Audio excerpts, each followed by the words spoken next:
Innal hamdalillah nahmaduhu wa nasta'inuhu wa nastaghfiruh wa na'udzu billahi min shururi anfusina wa min sayyiati a'malina. May yahdihillahu fala mudilla lahu wa man yudlil fala hadiya lahu. Asyhadu an la ilaha illallah wahdahu la syarika lahu wa asyhadu anna Muhammadan abduhu wa rasuluh. Amma ba'du fa inna ahsanal hadits kitabullah wa khairal huda huda Muhammadin sallallahu alaihi wa alihi wasallam wa syarrul umuri muhdatsatuha wa kullu muhdatsatin bid'ah wa kullu bid'atin dhalalah wa kullu dhalalatin finnar. Ikhwani fillah, alhamdulillah pada kesempatan yang baik ini kita dipertemukan oleh Allah Subhanahu wa taala, dan insyaallah pada kesempatan yang baik ini saya ingin menyampaikan nasihat-nasihat seputar islahun nafs.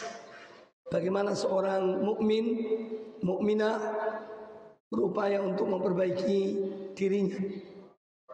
Tentu sebagai landasan dalam pembicaraan ini bahwa Allah Subhanahu wa taala mengutus para rasul dan para nabi kepada umat-umat mereka, dan terakhir adalah nabi kita Muhammad sallallahu alaihi wa alihi wasallam diutus kepada seluruh umat manusia adalah untuk sebuah perbaikan, untuk memperbaiki mereka para umat itu kepada yang terbaik, agar mereka mengetahui hikmah mereka diciptakan oleh Allah di muka bumi ini, yaitu untuk beribadah pada Allah Subhanahu wa taala. Karena ketika itu tidak sedikit di antara umat-umat yang telah menyimpang dari peribadatan kepada Allah Subhanahu wa taala, sebagaimana dikatakan oleh Abdullah bin Abbas radhiyallahu anhuma tentang terjadinya penyimpangan dalam akidah, terjadinya kesyirikan itu setelah 10 generasi pertama dari Nabi Adam alaihissalam. Kemudian muncullah kesyirikan. Dan pertama kesyirikan muncul pada masa Nabi Nuh alaihissalam. Makanya Allah mengutus beliau untuk berdakwah, menyeru kembali umatnya kepada jalan yang benar, dari peribadatan kepada selain Allah, untuk mereka beribadah kepada Allah Subhanahu wa taala. Nah, kita melihat dalam sejarah permulaan terjadinya penyimpangan dalam akidah, yaitu beribadatan kepada selain Allah, sebab utama adalah karena al-ghulu fis salihin. Karena al-ghulu fis salihin, sikap melampaui batas, sikap berlebihan kepada orang-orang yang soleh. Dari pintu inilah kemudian syaitan masuk. Si syaitan mempelajari manusia. Syaitan dia mempelajari setiap orang, apalagi yang menjadi korinnya, mana titik-titik kelamaannya. Ya, maka dari pintu itulah kemudian syaitan akan masuk. Ketika dilihat seseorang lemah dalam kecintaannya kepada orang-orang soleh, ini pintu masuk untuk membuat mereka syirik. Ketika syaitan melihat seorang lemah dalam masalah harta duniawi, maka dia masuk dari pintu harta untuk menyimpangkan manusia dari mengingat Allah. Ketika dia melihat seorang lemah dari sisi wanita, syahwat, maka dia masuk dari pintu syahwat, dan seterusnya. Maka syaitan dia mempelajari betul tentang kepribadian manusia, apalagi yang menjadi korinnya, temannya. Dan oleh karena itu Allah menyelamatkan An-Nabi alaihi salatu wassalam, karena beliau pun mempunyai korin. Namun korin beliau itu Islam. Dia beriman kepada Nabi alaihissalam, sehingga tidaklah dia memerintahkan kecuali kepada kebaikan, kepada yang hak. Sebagaimana hal itu diinformasikan oleh Nabi Shallallahu Alaihi Wasallam. Jadi pada hakikatnya kalau kita melihat, ya, terjadinya kerusakan pada diri manusia itu ada dua faktor. Ya, ini harus kita pelajari. Faktor pertama adalah internal dalam diri manusia, yaitu hawa nafsu. Tidak bisa dipungkiri. Faktor perusak manusia yang pertama dari dalam dirinya adalah hawa nafsu. Inna nafsa la'ammaratun bisu. Adanya nafsu yang selalu memerintahkan kepada keburukan. Ini faktor dari dalam. Kemudian faktor kedua adalah faktor eksternal, sesuatu yang masuk dalam diri manusia, yaitu syaitan. Maka apabila dua hal ini bertemu, antara hawa nafsu dari dalam dan syaitan dari luar, maka terjerumuslah seorang hamba dalam apa yang diinginkan oleh syaitan dan diinginkan oleh hawa nafsunya. Makanya kita itu selalu, atau kita diajarkan oleh Nabi Sallallahu Alaihi Wasallam untuk memohon perlindungan kepada Allah dari 4 hal. Sebagaimana diriwayatkan oleh Al-Imam Muslim dalam Sahihnya, bahwa kata Abu Hurairah radhiyallahu an, doa-doa yang tidak ditinggalkan oleh adalah doa-doa yang selalu dibaca oleh Nabi Sallallahu Alaihi Wasallam adalah Allahumma inni a'udzubika min ilmin la yanfa'. Ya Allah, aku mohon pada Engkau perlindungan dari ilmu yang tidak bermanfaat. Wa min qalbin la yakhsha. Aku mohon pada Engkau perlindungan dari hati yang tidak memiliki rasa takut. Min qalbin la yakhsha. Wa min nafsin la tashba. Dan aku mohon perlindungan pada Engkau ya Allah dari nafsu yang tidak pernah puas, tidak pernah kenyang. Wa min da'watin la yustajabu laha. Dan aku mohon perlindungan pada Engkau ya Allah dari doa yang tidak dikabulkan. Semua 4 faktor ini adalah perusak bagi kepribadian seseorang. Ya. Ilmu yang tidak bermanfaat akan merusak orang yang mempunyai ilmu itu. Makanya Rasulullah minta perlindungan pada Allah dari ilmu yang tidak bermanfaat, dan beliau selalu mengajarkan ilmu yang bermanfaat. Dan ilmu yang bermanfaat itu sumbernya adalah dari wahyu. Makanya para anbiya semua mengajarkan ilmu yang bermanfaat. Dan ini pula yang dimohon oleh Nabi alaihissalam pada setiap selesai salat subuh. Beliau mengucapkan Allahumma inni as'aluka ilman nafi'an wa rizqan thayyiban wa amalan mutaqabbala. Ya Allah, aku mohon pada Engkau ilmu yang bermanfaat, rezeki yang baik, dan amal yang diterima. Maka di sini peran ilmu yang bermanfaat ini sangat penting dalam diri seseorang. Ya, ini nanti salah satu faktor yang akan memperbaiki islah pada diri seseorang. Kemudian yang kedua, hati yang tidak memiliki rasa takwa pada Allah Ta'ala. Ini juga faktor terpenting dalam diri seseorang untuk memperbaiki dirinya. Dia harus memperbaiki pertama kali hatinya. Ya. Hati itu ibarat tubuh. Kalau tubuh ini memerlukan pakaian untuk menutupi auratnya, untuk menghiasi orang yang berpakaian itu, maka hati pun demikian. Dia memerlukan libas, pakaian.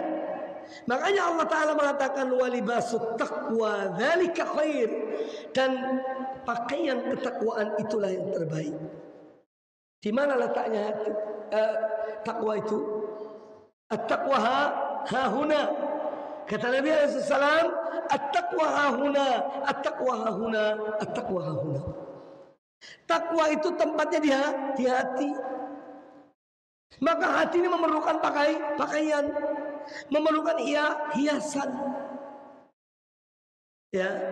Oleh karena itu hati itu dihiasi dengan a'malul qulub, amal-amal hati yang menjadi kewajiban bagi hati, seperti keikhlasan, ketakwaan, cinta kepada Allah dan Rasulnya, al-inabah ilallah, kembali pada Allah, al-khasyatu minallah, takut pada Allah. Ini semua adalah hiasan-hiasan hati.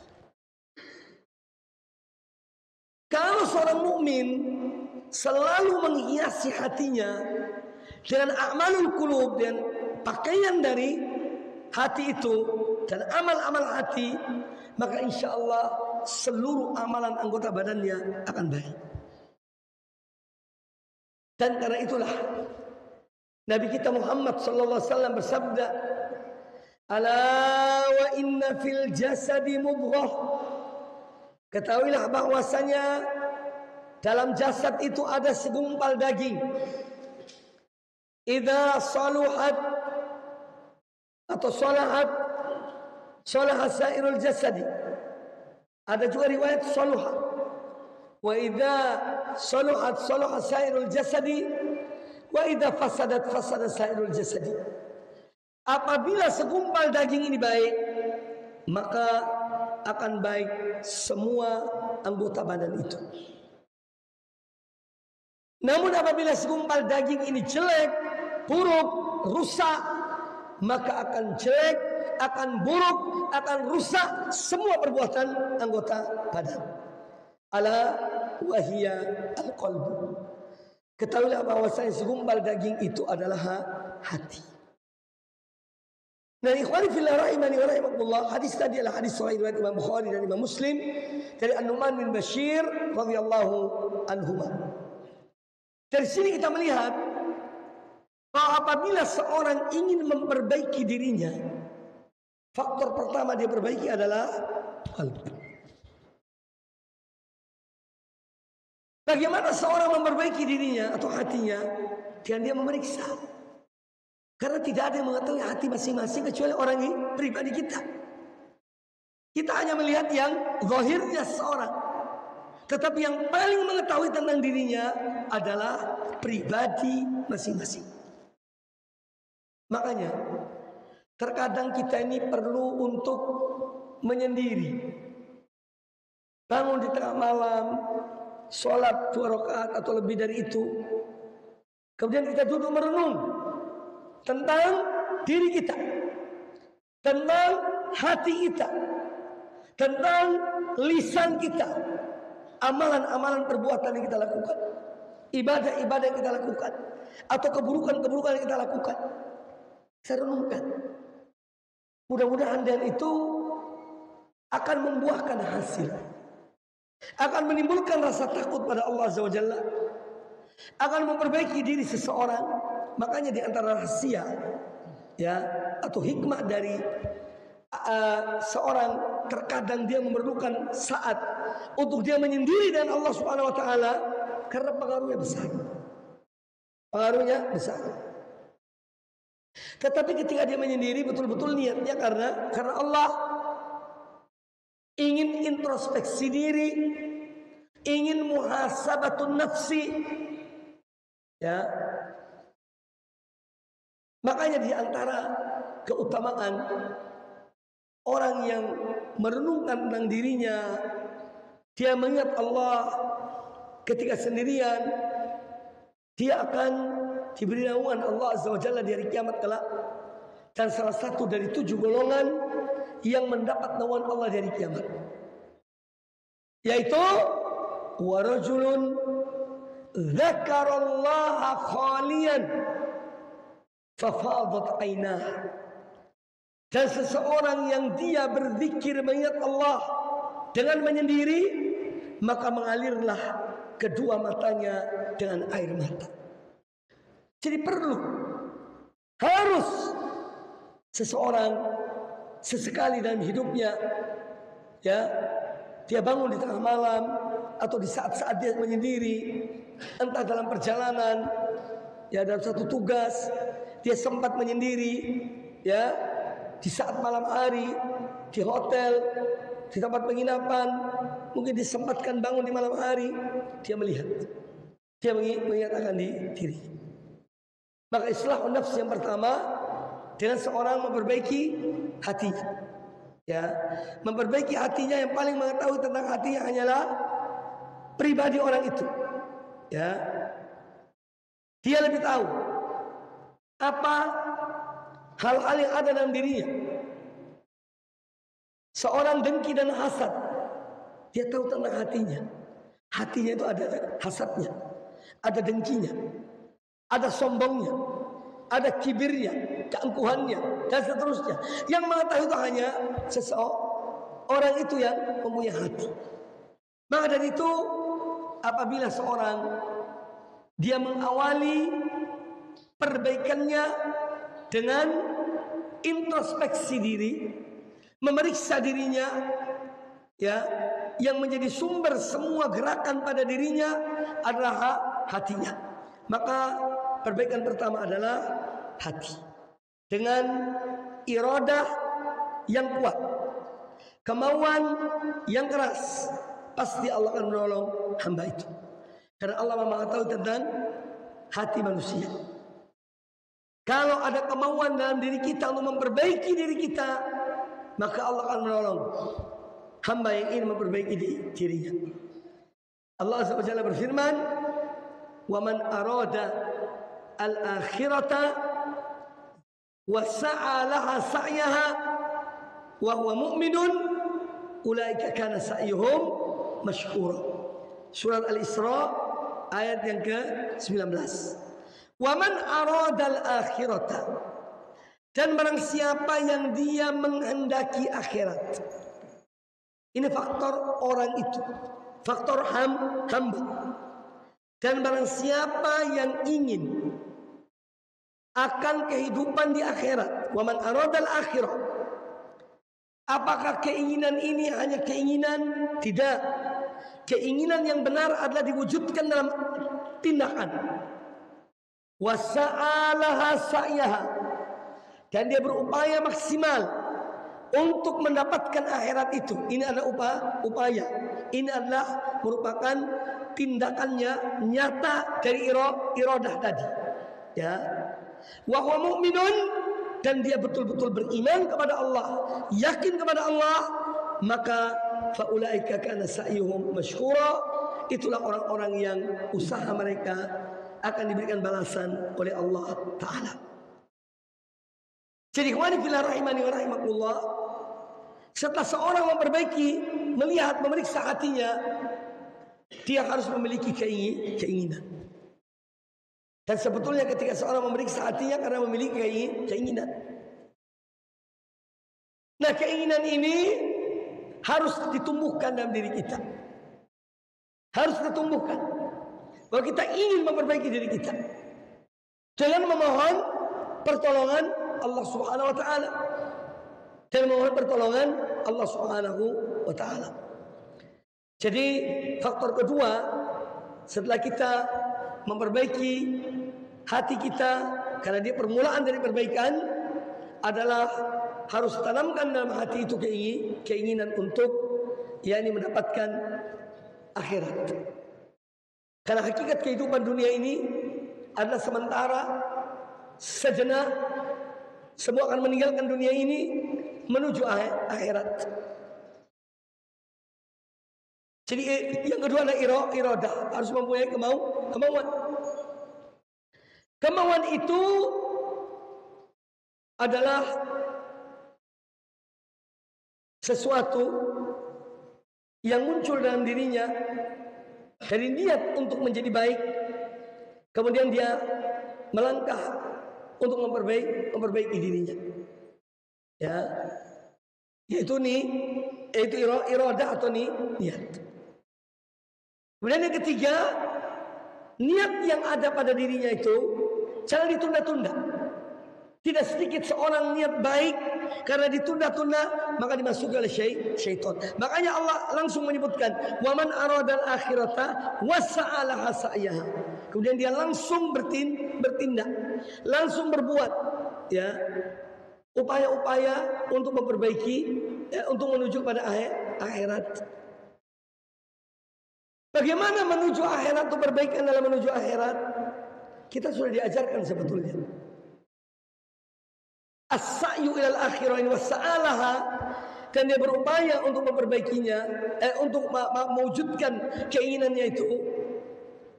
Itu apa yang diajarkan oleh Nabi alaihissalam dalam doa beliau, yaitu memperbaiki agama kita. Ya, setelah kita memeriksa hati kita menanamkan keinginan untuk berbuat baik, kemudian bertindak, berbuat sesuatu untuk perbaikan tersebut, yaitu dengan urutan yang disebutkan oleh Nabi sallallahu alaihi wasallam dalam doa beliau yang diriwayatkan oleh Imam Muslim dari Abu Hurairah radhiyallahu anhu, bahwa Nabi alaihi wasallam di antara doa-doa yang dibaca oleh beliau, Allahumma aslih li dini alladhi huwa ismatu amri. Ya Allah, perbaikilah aku akan agamaku, yang mana agamaku ini merupakan pemelihara bagiku. Seorang kalau mempunyai akidah yang benar, memiliki ketakwaan kepada Allah Ta'ala, maka ini akan memelihara dia, menjaga dia dari perbuatan-perbuatan yang dilarang oleh Allah Subhanahu wa taala. Allahumma aslih li dini alladhi wa ismatu amri. Maka dalam rangka memperbaiki diri kita, dalam usaha tadi itu ada dengan kita memperbaiki agama kita. Memperbaiki agama itu dengan belajar. Bukan dengan khoyal, dengan mendatangi majelis ilmu Quran dan sunnah, dan pemahaman para salafus saleh. Karena mereka adalah contoh orang-orang yang telah diridhoi oleh Allah Ta'ala. Maka apabila kita ingin dapat ridho Allah, ikutilah jalan mereka, jangan mengikuti jalan yang lainnya. Jadi dalam rangka memperbaiki agama kita, aslih li dini alladhi wa ismatu amri, kembali kepada ilmu. Ya. Ilmu yang hak, yang benar, yang diterapkan oleh para salafus saleh, baik itu akidah, ibadah, akhlak, muamalah, suluk, dan yang lainnya. Harus kita ambil ilmu itu dalam rangka memperbaiki akidah kita, akhlak kita, ibadah kita. Kita ambil dari para salaf saleh yang mereka adalah contoh teladan bagi kita. Allah masli dini alladhi wa ismatu amri. Kemudian yang kedua, wasli li dunyaya allati fiha ma'ashi. Ini juga hal yang penting. Seorang ingin memperbaiki agamanya atau akhiratnya, dinnya, dia juga harus ada bekal di dunia ini. Wa aslih li dunyaya allati fiha ma'ashi. Perbaikilah akan duniaku yang dia merupakan tempat tinggalku. Rusaknya dunia seseorang akan menjadikan rusaknya akhirat dia. Karena kerusakan dunianya, ekonominya, keadaannya. Ya, seorang menghalalkan yang haram karena dunia. Ya, maka dari itu kita mohon pada Allah Ta'ala agar Allah pun memberikan kepada kita dunia yang baik, rezeki yang halal. Dan ini yang didoakan pula oleh Nabi alaihissalam di pagi hari, warizqan thayyiban. Rezeki kaitan dengan perbaikan dunia seseorang. Seorang yang makan yang haram, artinya dunianya jelek. Yang mana makanan yang haram, apabila tubuh kita tumbuh dari makanan yang haram, fannaru aula bihi, maka neraka lebih pantas baginya. Oleh karena itu kita meminta perbaikan dunia kita. Makanan yang kita makan, minuman yang kita minum, pekerjaan yang kita kerjakan. Semoga diberikan yang halal oleh Allah Ta'ala. Dan orang yang sungguh-sungguh yattaqillah, ya, wa man yattaqillah yaj'al lahu makhraja. Orang yang betul-betul takwa pada Allah dalam menjaga halal haramnya yang masuk dalam mulutnya, Allah akan memberikan jalan keluar baginya. Wa man yattaqillah yaj'al lahu makhraja wa yarzuqhu min haitsu la yahtasib. Dan Allah akan memberikan dia rezeki dari tempat yang tidak diduga-duga. Jadi perbaikan dunia. Semua berkaitan dengan kehidupan dunia kita. Ekonomi kita, lingkungan kita, pekerjaan kita, dan seterusnya. Wa asli li dunyaya allati fiha ma'ash.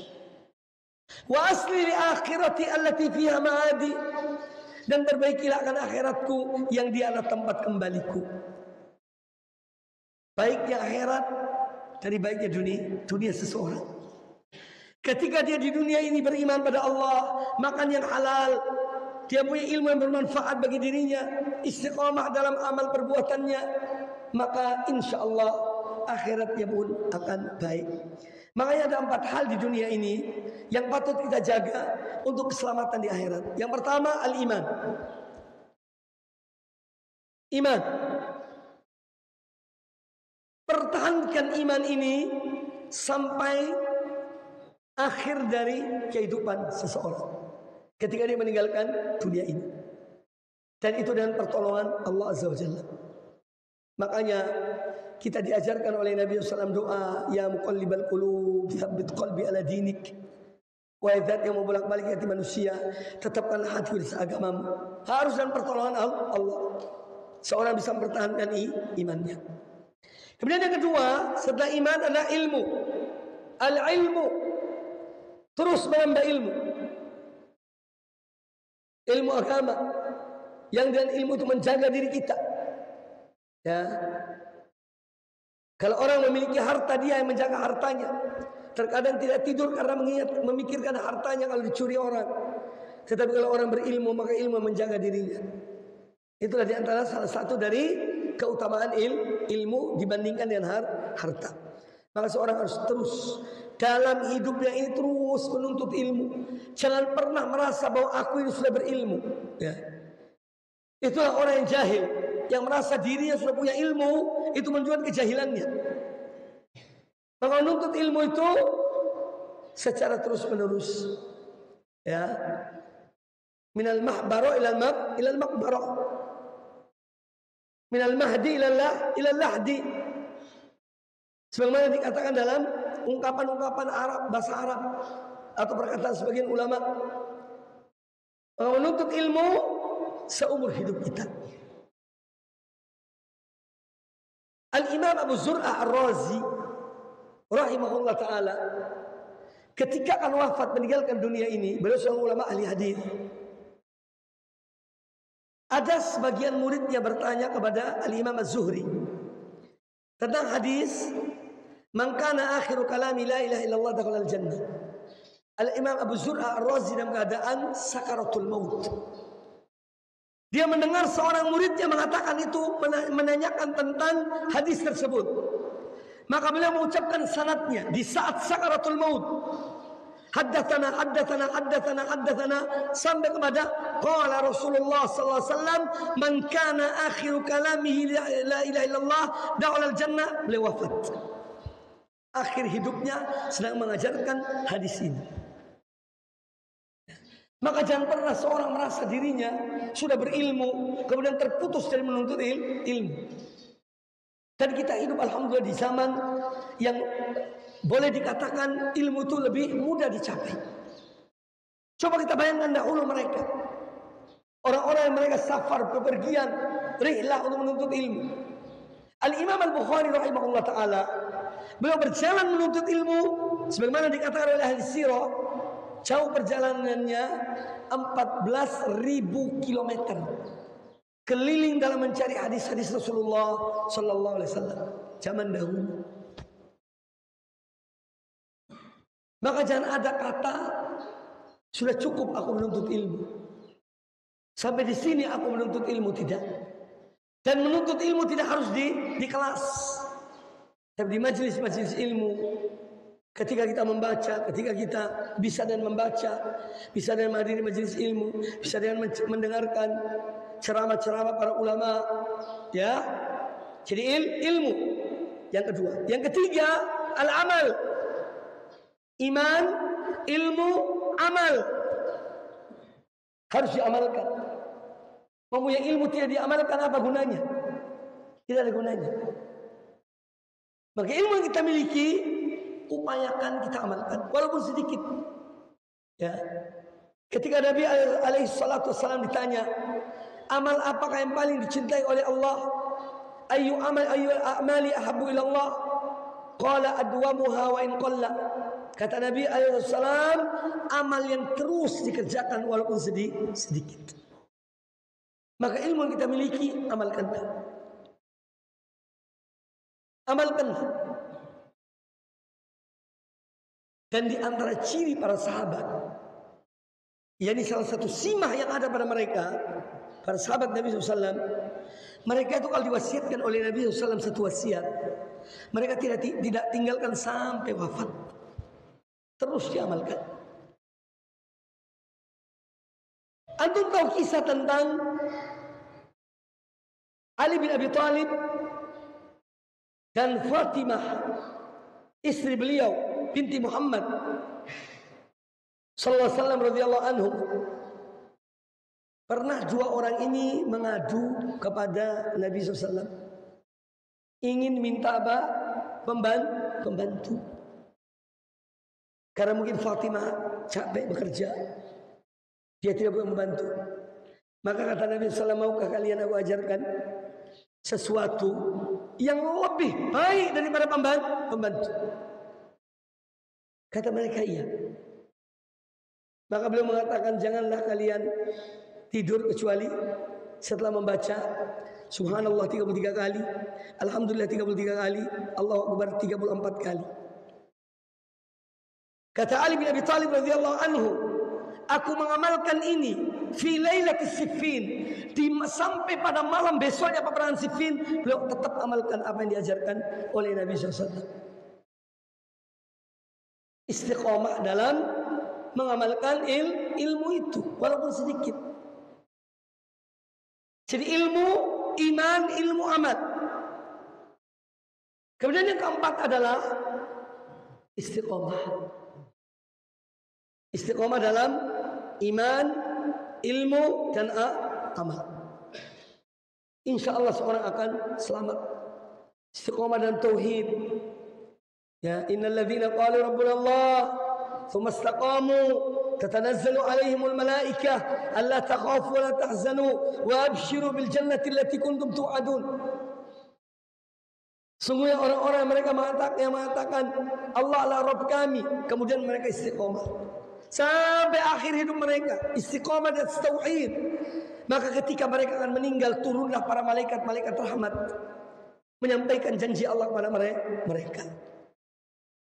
Ya, istiqamah dalam ibadah, menyembah Allah. Wa'bud rabbaka hatta ya'tiyakal yaqin.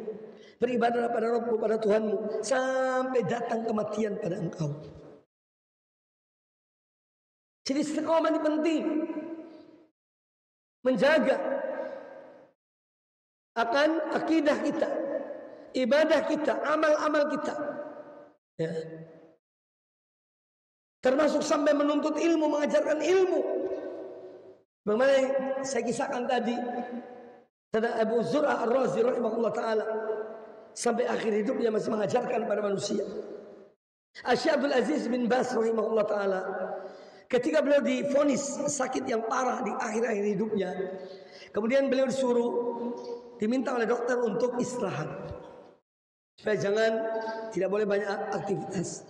Maka beliau mengatakan, silakan, boleh, satu hal yang aku minta, jangan menghalangi aku dari telepon orang-orang umat yang akan bertanya pada aku, itu jangan dihalangi. Rahimahullah ta'ala.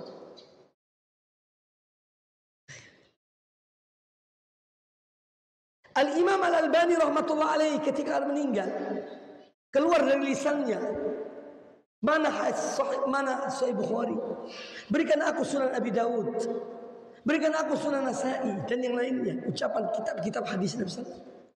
Karena apa? Sebagaimana dikatakan, ya, al-ina'u bima fihi yamdahu. Bejana itu memercikan apa yang ada di dalamnya. Percikan-percikan di akhir kehidupan seseorang itu adalah apa yang sudah disimpan selama hidupnya. Ya. Maka istiqamah dalam kebaikan, istiqamah dalam ketaatan kepada Allah Ta'ala, ya, ini faktor yang terpenting bagi keselamatan seorang untuk di dunia dan akhirat. Di 4 hal ini pegang sebagai pegangan kita: iman, ilmu, amal, dan istiqamah. Gangguan-gangguan istiqamah itu banyak, tapi kita harus juga menjaga diri kita. Makanya kita disuruh mencari teman yang baik, majelis yang baik, ya, supaya kita tetap istiqamah dalam kebaikan. Ikhwani fillah rahimani wa rahimakumullah, kemudian upaya memperbaiki diri adalah dengan kita senantiasa mohon kepada Allah Azza wa Jalla siang dan malam, mohon ketetapan hati kita, iman kita, minta pertolongan pada Allah Subhanahu wa Ta'ala agar kita selalu dijaga oleh Allah Subhanahu wa Ta'ala. Karena seorang yang selamat adalah orang yang dilindungi oleh Allah Ta'ala, dijaga oleh Allah Ta'ala, dipelihara oleh Allah Subhanahu wa Ta'ala. Dan seorang hamba dia lemah, hatinya lemah, ya, dan serta merta seorang bisa menyimpang dari jalan yang lurus. Siapa yang tahu? Ya. Maka anda selalu mohon pada Allah Azza wa Jalla, dan doa-doa tentang hal ini banyak diajarkan dalam Al-Quran dan Sunnah. Ya, di antara doa para ulul albab, Rabbana la tuzigh qulubana ba'da idh hadaitana wa hab lana min ladunka rahmah innaka antal wahhab. Wahai Rabb kami, janganlah engkau palingkan hati kami setelah engkau beri petunjuk kepada-Nya. La tuzigh qulubana ba'da idh hadaitana. Jangan engkau bengkokkan hati kami setelah engkau beri hidayah kepada kami. Wa hab lana min ladunka rahmah, dan anugerahkanlah kepada kami dari sisimu rahmat. Ya. Karena rahmat Allah yang terbesar adalah Allah tidak memalingkan hati seorang setelah dia beriman. Ini istiqamah. Oleh karena itu kata Syekhul Islam Ibnu Taimiyah, a'zamu karamatin al-istiqamatu ala as-sirat. Kemuliaan terbesar yang Allah berikan pada seorang hamba adalah istiqamah di atas jalan yang lurus. Maka selalu mohon pada Allah Ta'ala, minta pada Allah, Rabbana la tuzigh qulubana ba'da idh hadaitana wa hab lana min ladunka rahmah, dan anugerahkanlah kepada kami rahmat dari sisimu, innaka antal wahhab, sungguh yang engkau adalah zat yang maha pemberi.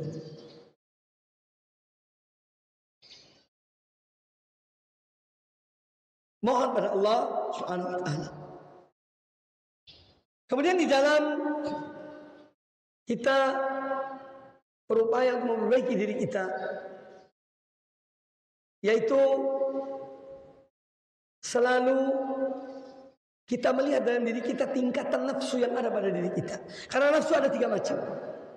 Nafsu yang paling rendah adalah al-ammaratu bisu, yang selalu memerintahkan yang jelek. Itu ada pada manusia. Ya. Apakah nafsu ini masih ada dalam diri kita, atau dia berkurang sehingga dia bisa berubah kepada nafsu yang tingkatan kedua, an-nafsul lawwamah, yang selalu menyesali perbuatannya yang jelek, perbuatannya yang buruk. Ini berarti ada peningkatan dari nafsu al-ammaratu bisu kepada an-nafsul lawwamah, yang dia selalu menyesali perbuatannya, perbuatan dosa yang dikerjakannya. Karena namanya manusia tidak ada yang maksum, ya, tidak ada yang terpelihara dari perbuatan dosa atau maksiat. Selama kita masih hidup, kita manusia, ya ada kecenderungan untuk bermaksiat. Itu manusiawi. Sebagaimana sabda Nabi SAW, kullu bani Adam khata'un wa khairul khata'in at-tawwabun. Ada pada diri manusia. Tapi apakah ada penyesalan atau tidak? Ini faktor penting. Maka nafsu yang meningkat kepada yang lebih baik tatkala dia menyesali perbuatan dosanya, sehingga dia segera bertobat, mohon ampun pada Allah, memperbaiki dan amal-amal soleh, memperbanyak amal-amal soleh untuk menutupi, mengurangi atau menutupi, menghapus amal-amal keburukan.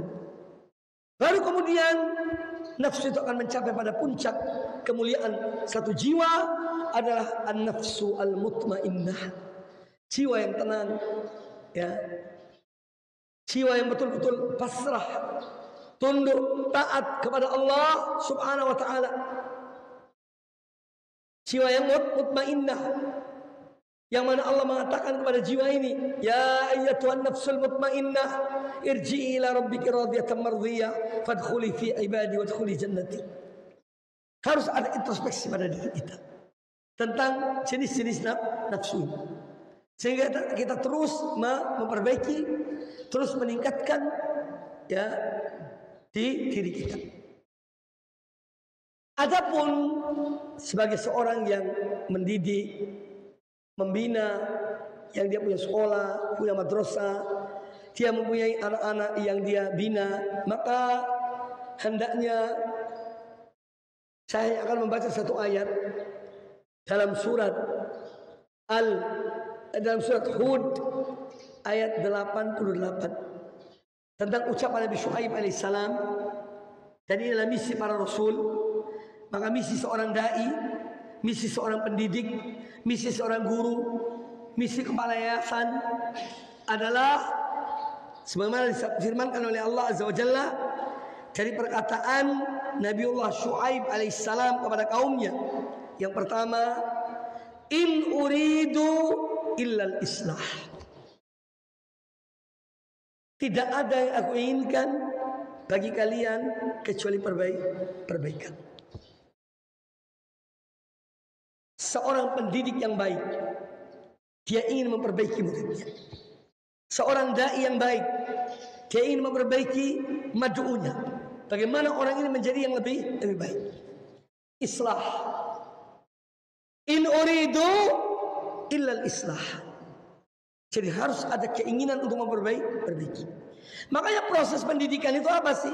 Proses perubahan secara perlahan, ya, bukan langsung, ya. Dari satu keadaan pada keadaan yang berikutnya sampai menuju kepada kesempurnaan. Kepada sesuatu yang paling maksimal, meskipun kesempurnaan sesuatu yang sulit. Ya. Bagaimana perbaiki ini? Harus ada proses. Perbaiki akidah mereka, perbaiki akhlak mereka, perbaiki ibadah mereka, ya. Ini yang pertama. In uridu illa islah. Kalau guru tidak punya, atau dai tidak punya keinginan memperbaiki, jangan jadi guru, jangan jadi dai. Titik. Bagusan dagang di pasar, ya, jual kebab, ya, iya, jual tahu dan yang lainnya.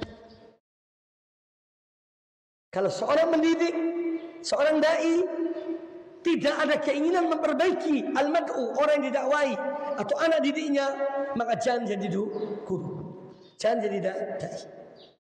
Ambil profesi yang lain, insya Allah lebih bermanfaat.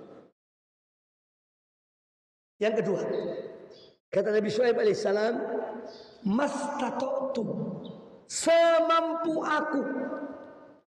Ini artinya mengandung makna seorang guru, seorang pendidik, seorang dai harus maksimal dalam berbuat.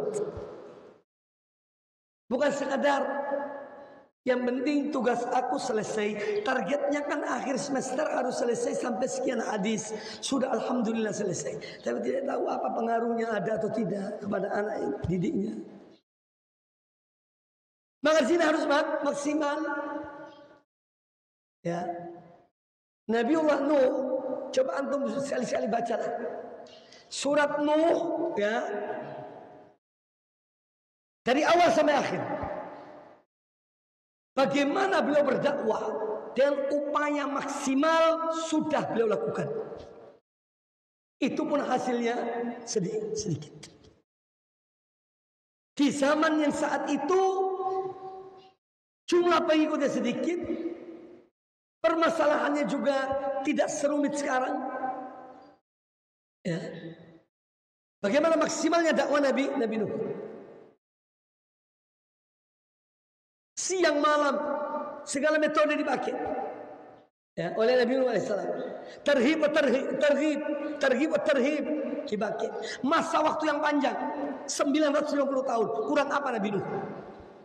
Ya. Maka hal yang kedua adalah seorang harus maksimal. Maksimal dalam mengajar, maksimal dalam memberi contoh pada murid, maksimal di dalam menasihati mereka. Harus maksimal, mastata'tu, semampu aku. Loh, kadang-kadang sikap guru seperti itu. Yang penting aku laksanakan tugas aku, akhir bulan terima amplop, tanda tangan, selesai. Loh, tidak sedikit. Saya di dunia pendidikan, alhamdulillah, selama 41 tahun di dunia pendidikan. Ya.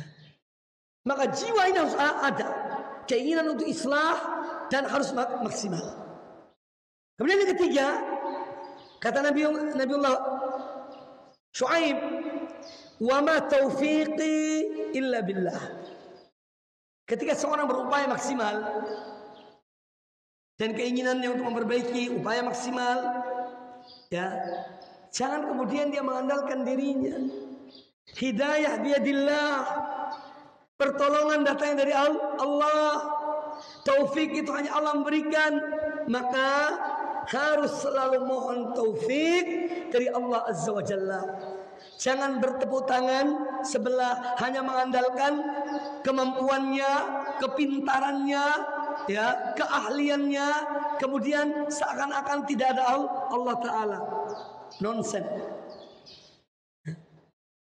Harus selalu kita mohon pada Allah Ta'ala untuk diri kita, anak didik kita, al-mad'u, orang-orang kita dakwai. Semoga Allah berikan hidayah, berikan taufik pada mereka. Minta pertolongan pada Allah Azza wa Jalla. Ya, wa ma taufiqi illa billah.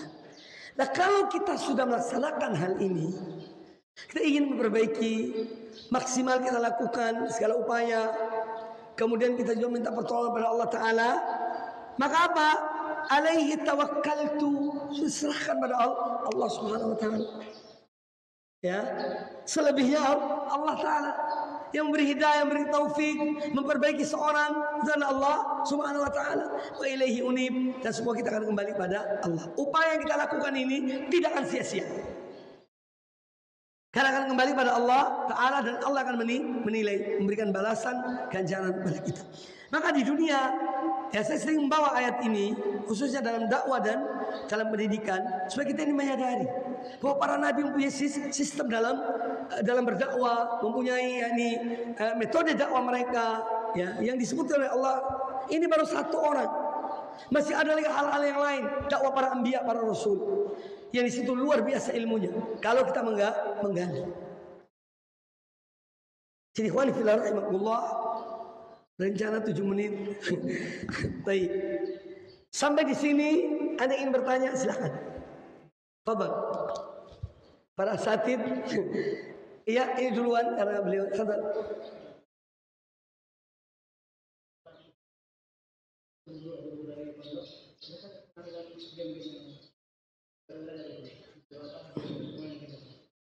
Nah, ini salah satu hal yang yang kita hadapi di zaman kita ini, yang dulu tidak ada. Makanya dulu tuh orang-orang maksimal, sekarang minimal. Karena apa? Ya ada faktor ini. Ya, naudzubillah, ada guru hobi main game. Coba Anda pikir akal yang sehat, pikiran yang cerdas, hati yang bersih. Berapa waktu Anda hilangkan hanya untuk game ini? Anak-anak kadang-kadang ditinggalkan.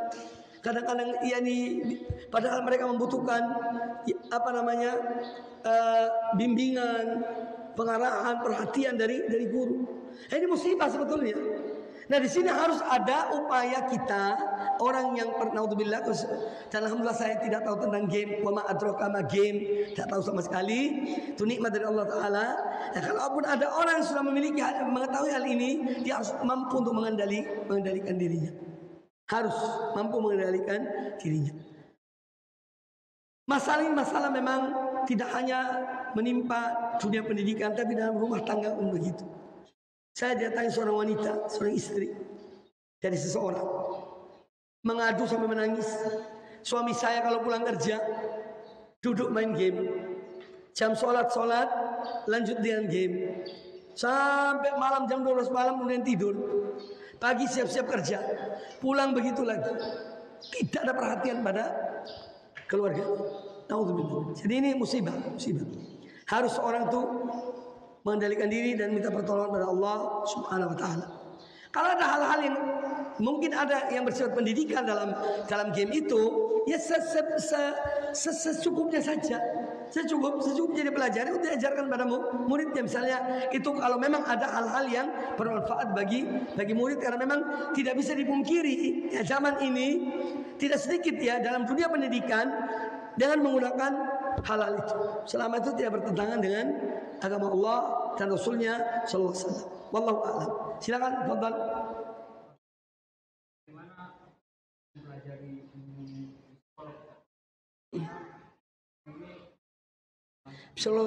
ilmu jiwa ya? Ya, ada ilmu jiwa anak dan yang lainnya ya. Teori-teorinya bisa kita pakai dalam membimbing pendidik.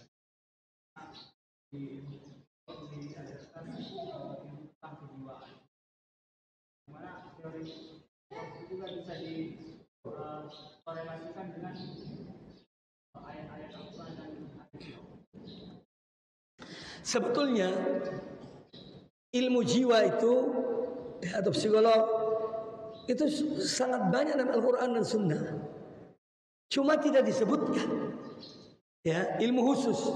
Baru kemudian ada orang-orang barat yang ya membuat satu misalnya mata kuliah ini ya dan seterusnya.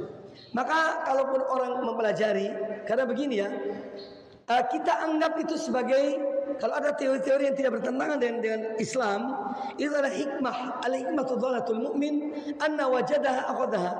Dia sebagai hikmah, ilmu yang hilang dari kaum mukminin, di mana dia dapati dia mengambilnya. Tapi tinggal kita luruskan. Bagaimana kita luruskan? Kalau ada yang menyimpang dari ilmu itu, kita luruskan. Ya. Makanya ketika ada seruan dulu pernah untuk revolusi mental. Yang paling berhasil dalam revolusi mental adalah Rasulullah SAW.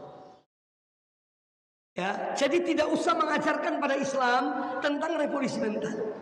Ya, keberhasilan Nabi SAW dan Islamnya, dan Islam dibawa oleh beliau, bagaimana merevolusi mental manusia dari generasi yang paling buruk menjadi generasi yang terbaik bagi seluruh umat manusia.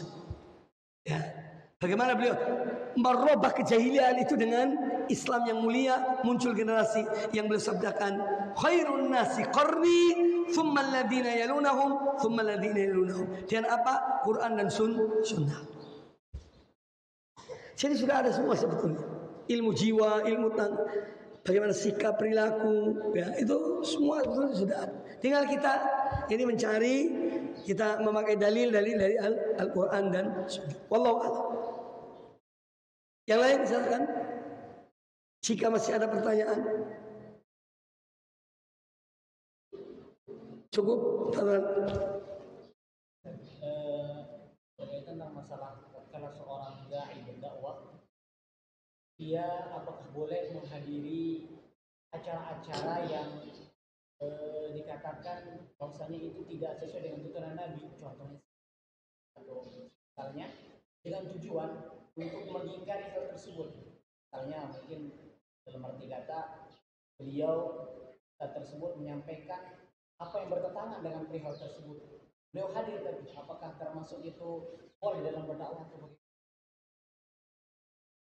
Baik, saya mempertanyakan kalau dia bisa mengingkari, ya, Karena kebanyakan tujuan mengingkari malah bukan mengingkari. Ya. Lebih cenderung pada menyetujui atau paling tidak mendiamkan. Mendiamkan. Nah, ketika seorang ustadz dia adalah contoh teladan di tengah-tengah umat, maka saya tidak menganjurkan seorang memakai metode ini. Ya. Saya tidak menganjurkan dan tidak sesuai dengan ini tidak melihat memandang metode ini untuk digunakan. Ya. Karena bisa menasihati dengan dia bisa dengan tulisan, nasihati. Tapi kalau seorang hadir, artinya kehadiran dia menyetujui. Ya. Karena orang ketika memandang dia melihat secara sekilas, dia tidak tahu niatnya itu apa. Ya, niatnya seorang ketika hadir, wallahu a'lam namanya niat di hati. Tapi kehadirannya yang dilihat. Karena kita hukum dengan zahir. Ya. Oh dia hadir. Ya. Nah jadi disinilah kita harus lebih waspada. Ya, dalam mengambil langkah tersebut. Ya.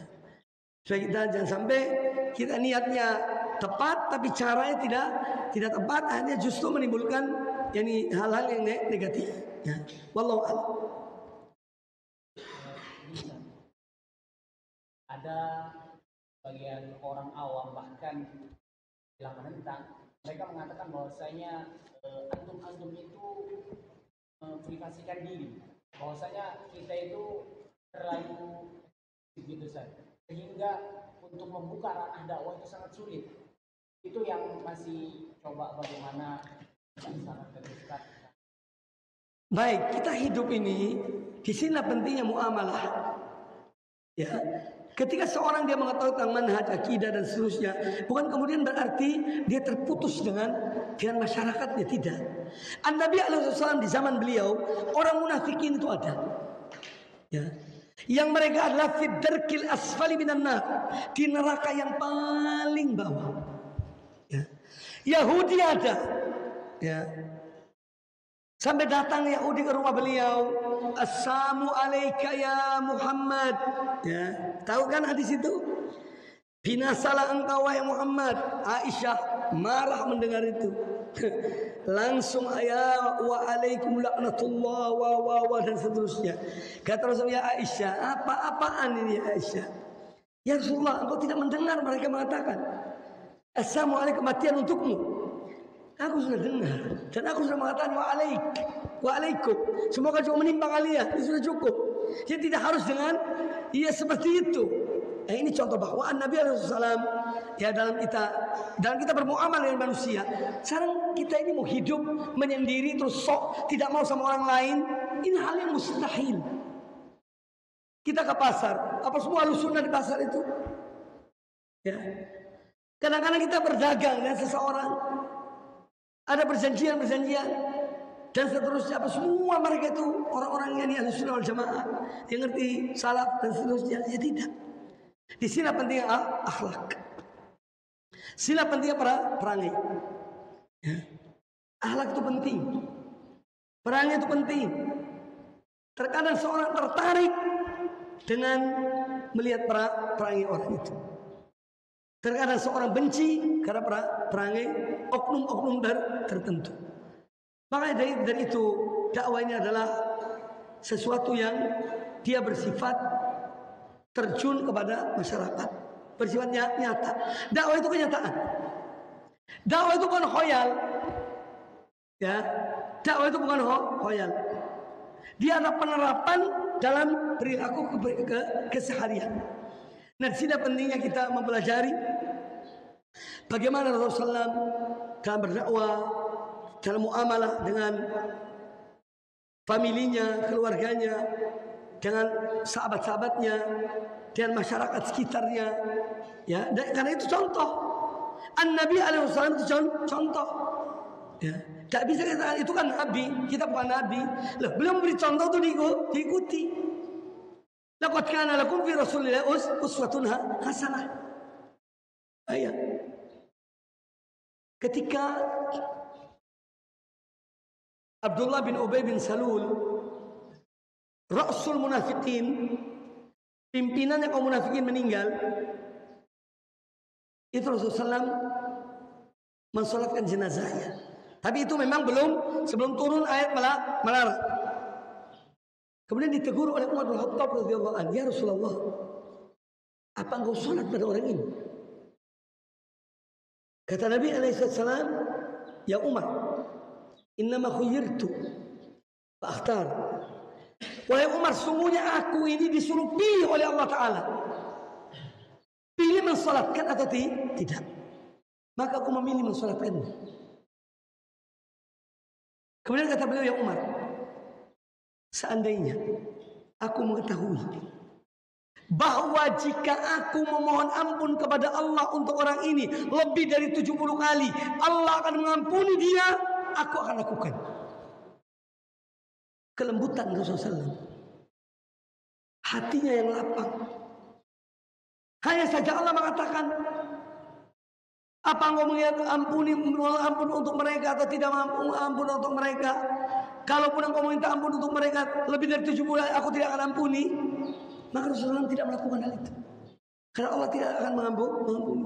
Cuman yang ini saya katakan dalam hal ini, bagaimana Rasulullah SAW sikap perilakunya, ya, ketika beliau bermuamalah. Ya. Maka di sini pentingnya kita dalam bermuamalah memberikan contoh yang baik. Selama tidak melanggar agama. Kalau melanggar ya jangan. Kalau melanggar sunnah, tuntunan, ya kita tidak lakukan. Ya. Saya ditanya seseorang, "Ustaz, tetangga saya meninggal, apa saya takziah enggak?" Datangi.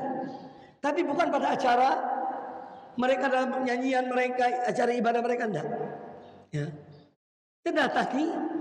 Dan juga tidak usah mengatakan inna lillahi wa inna ilaihi raji'un. Tidak perlu.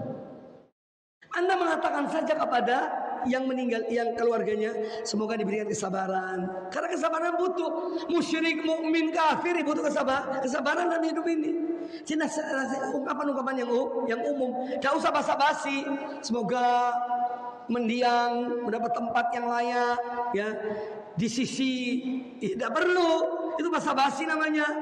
Cari kursi dan suara, tidak perlu. Anda tidak perlu itu kan? Tapi dia ini tetangga. Ya. Cukup dengan mengatakan seperti itu misalnya. Semoga diberikan kesabaran bagi yang ditinggal oleh beliau misalnya. Kalimat-kalimat yang umum yang ada pada setiap orang, entah dia itu muslim atau yang lainnya. Nah, ini juga contoh tentang kita dalam bermuamalah. Ya, apalagi kadang-kadang kita mendapat contoh tetangga yang dia itu bukan muslim, tapi dalam muamalah baik dengan kita. Kemudian ada famili yang meninggal, anaknya atau keluarganya. Di mana kita sebagai seorang muslim? Kita tidak datang untuk mendoakan orang itu. Semoga Allah mengampuninya, Allah merahmatinya. Tidak. Ya. Tapi hak dia sebagai tetangga. Ya. Dia kena musibah. Dan ini pernah kami tanyakan juga kepada para masyayikh. Bukan fatwa saya, tidak. Fatwa para masyayikh. Selama itu tidak melanggar garis-garis ketentuan agama. Wallahu a'lam. Jadi jangan hidup eksklusif. Ya. Kita ini hidup di masyarakat, dan masyarakat kita ini kaum muslimin. Ya. Harus kita ini lapang dada. Yang kita hadapi ini bukan Fir'aun. Ya. Allah Ta'ala ketika menyuruh Nabi Musa, idhab ila fir'auna innahu tagha. Pergilah engkau wahai Musa kepada Fir'aun karena dia seorang yang melampaui batas. Qala rabbi shrah li sadri. Ya Allah, lapangkanlah dadaku. Pertama kali diminta adalah lapangkan dadanya. Yang kita hadapi kadang-kadang orang tua kita sendiri, paman kita, ayah kita, masa dada kita sempit. Ya, Nabi Musa minta lapangkan dadanya. Menghadap siapa? Fir'aun. Dan kita tidak lebih mulia dari Musa alaihissalam. Ini contoh-contoh nyata dalam kehidupan. Wallahu a'lam. Cukup ya. Aku qouli hadza wa jazakumullahu khairan. Semoga ini disampaikan bermanfaat bagi kita semuanya. Subhanallah wa bihamdika, asyhadu an la ilaha illa anta, astaghfiruka wa atubu ilaik. Wa sallallahu wa sallam wa baraka ala nabiyyina wa ala alihi wa sahbihi ajma'in. Assalamualaikum warahmatullahi wabarakatuh.